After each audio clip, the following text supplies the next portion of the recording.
High বন্ধুরা, সব কেমন আছো? এইটা দেখো মটরশুঁটি গাছ,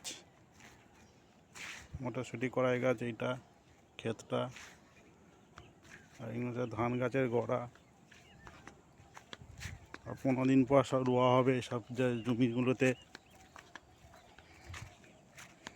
ওই একজনটা কড়াই তুলছে মটরশুঁটি। এদিকে শুধু চাষবাস শুধু হয় এখানে।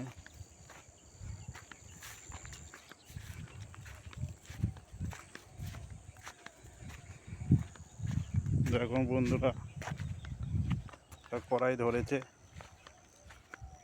সব ছোটো ছোটো কড়াই।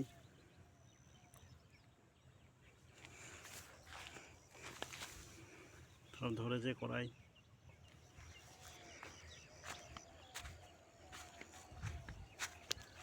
হচ্ছে টমেটম ক্ষেত, এটা টমেটম বসেছে সব জমিতে, আর টমেটম হয়েছে সব।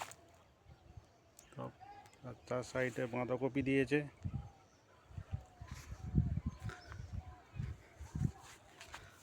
টমেটম হয়েছে গাছে। কেমন লাগছে কমেন্ট করে জানাবেন বন্ধুরা।